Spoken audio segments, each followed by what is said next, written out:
Hello there, my name is Jenna, and I'm going to give you 5 proofs to God's existence. No, this is not just some stupid video, but this is proof that God exists. My first point is unmoved mover. See, nothing can start its own motion out of absolute unmotion. A little confusing, but think about it this.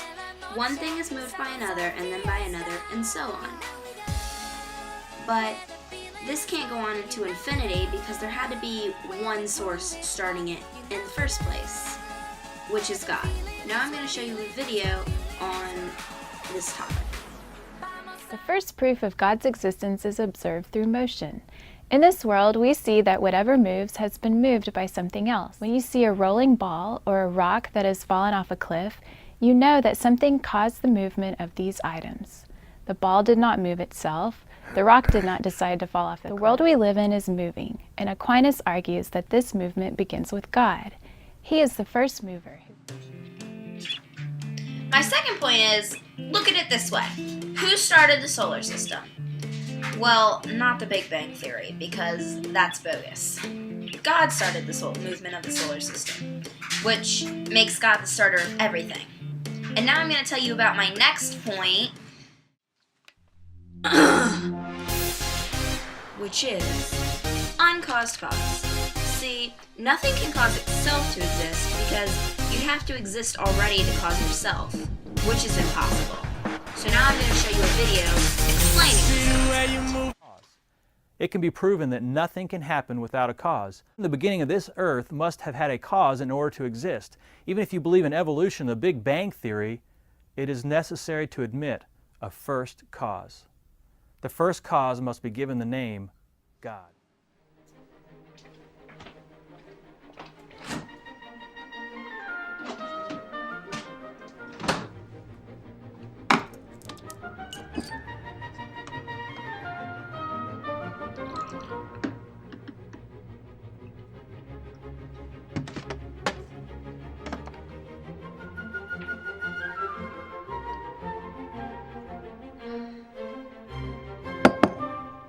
My next point is, see, I can go on and try and trace my ancestors back forever, but there must be a first cause. Something caused by no one else. Something that started it all. Which is the one and only God.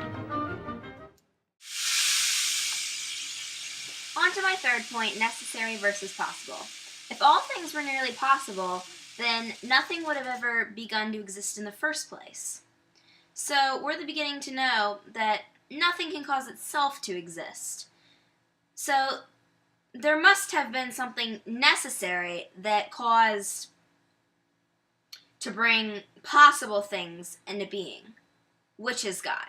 Now, my next video is going to hopefully explain this point a little bit clearer. Aquinas' third proof is an argument of possibility and necessity. There was never a time when nothing existed. Otherwise, there would be no prime being to cause the existence of our world. Aquinas is saying that everything in the universe attributes its existence to a necessary being who is God. And God, who is necessary in himself, does not find necessity in any other being.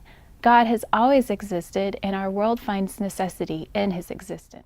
Now you saw that there had to be something necessary there already to start it. On to my fourth point. My fourth point is degrees of perfection. See, we can call something large, vast, beautiful, only in comparison to something else. But look at the puddle, for example. It's bigger than a raindrop, but it cannot go on forever because there must be an ultimate to which we compare other similar things. God. Now on to the video that will help explain this topic. From the observation that things are more or less true, good, or noble, we all make observations in everyday life that things are more or less of something. We call a fire hot. If you run a bath for young children, it is considered warm or less hot. In the summer, we might want a cold lemonade, which is even less hot. Whether good or hot, something must be the best or most good for us to compare everything else that is more or less good. Therefore, there must be something that causes goodness and establish perfection. This is what we call God.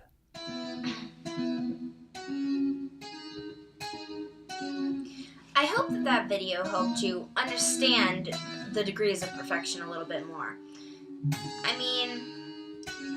I hope you're starting to understand that there has to be one thing to start it all. It can't just start itself. So now to my fifth and final point, order needs intelligence.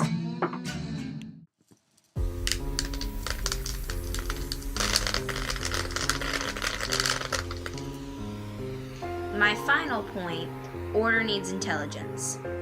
See, unintelligent beings cannot decide to do things on their own, but they work toward a certain goal anyways, and their functions aren't random, they're very precise. The fifth proof of God's existence is seen in the way our natural world is governed.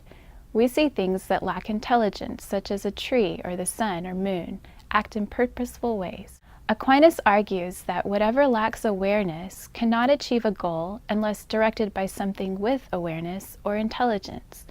If you believe that by evolution the world was made, something must have initiated that development and ordering of evolution. It could not have been by chance.